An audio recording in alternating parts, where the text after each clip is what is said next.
Time to know the news of the week. I'm Ria Fernandez. This is the MB Rundown.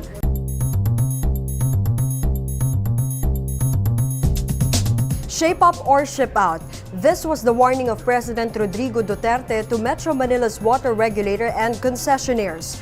The president lashed out at the officials of Metropolitan Water Works and Sewerage System or MWSS, Manila Water and Maynilad in a closed-door meeting in Malacanang Tuesday night.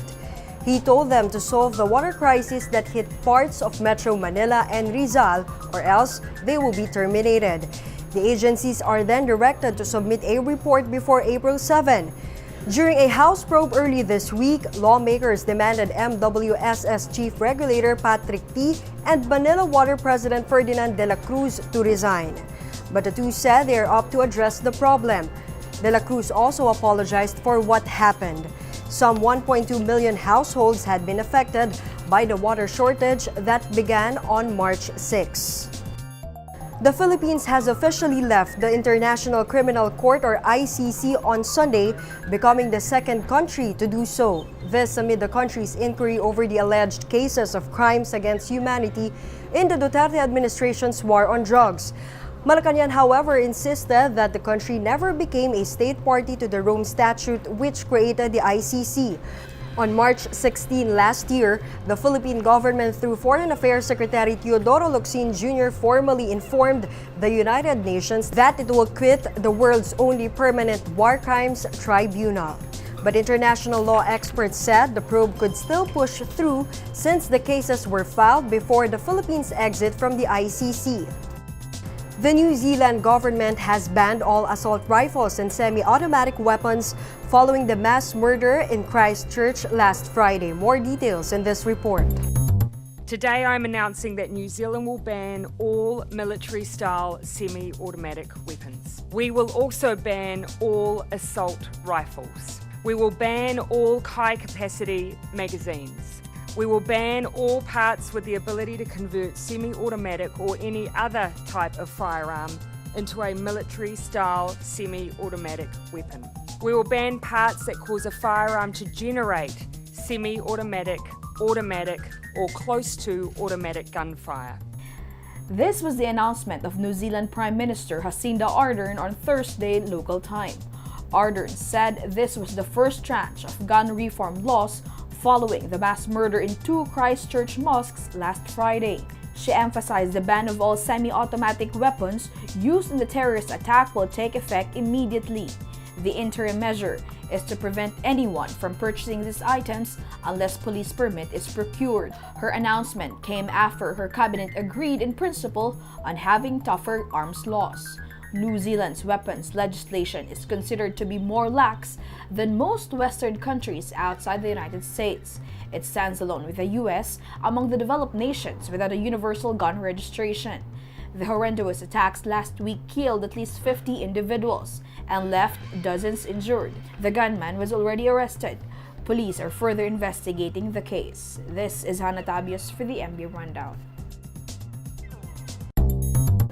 Authorities have arrested the ex-boyfriend of the 16-year-old girl who was found dead in a vacant lot in Lapu-Lapu City, Cebu. According to NBI Region 7, the 17-year-old suspect confirmed his relationship with the victim, but he did not admit to killing her. CCTV footage showed the suspect accompanying the victim hours before the incident happened. Moreover, recovered chat messages revealed that the two were fighting over jealousy. The NBI sees crime of passion as the reason behind the brutal slay of the victim, who was skinned, stabbed, and mutilated. Murder charge was already filed against the suspect. Authorities meanwhile clarified that Jonas Bueno, who was previously nabbed in Davao City, had no links in this case. Further investigation and manhunt operation against the suspect's two accomplices are ongoing. A young whale was washed ashore in Mabini, Compostela Valley over the weekend, but it eventually died due to dehydration and starvation after ingesting roughly 40 kilograms of plastic bags. This report.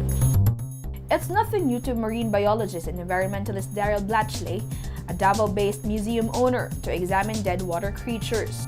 But over the weekend, he was shocked with what he discovered: 40 kilograms of mixed rice sacks, grocery bags, banana plantation bags, and commonly used plastic bags inside a dead Cuvier's beaked whale's stomach.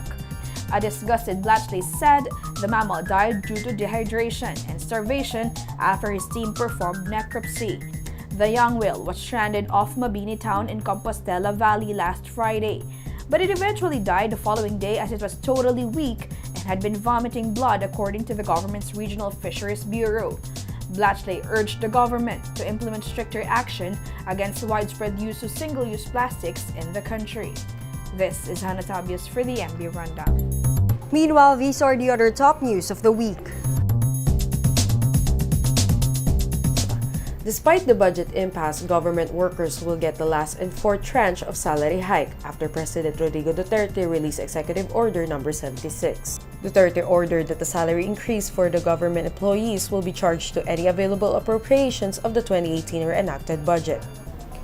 9 out of 10 Filipinos said they are very happy or fairly happy with their lives based on the recent SWS survey. Respondents were asked about their happiness and satisfaction with their lives. The survey was conducted from December 16 to 19, 2018. President Rodrigo Duterte has signed a law abolishing the corruption-tainted road board. The measure transfers the rights, assets, and liabilities of then government agency to DPWH. The affected personnel will also be absorbed by the DPWH. Let's take a quick recap of the MB Rundown for today, March 22. President Rodrigo Duterte threatens to fire MWSS officials and terminate deals with Maynilad and Manila Water amid the water crisis. Philippine government formally leaves the International Criminal Court. New Zealand Prime Minister Jacinda Ardern bans all assault rifles used in the Christchurch terrorist attack. NBI Central Visayas captures primary suspect in Silawan slay case, and a young whale rescued in Compostela Valley dies after ingesting 40 kilos of plastics. And that's the MB Rundown. I'm Ria Fernandez.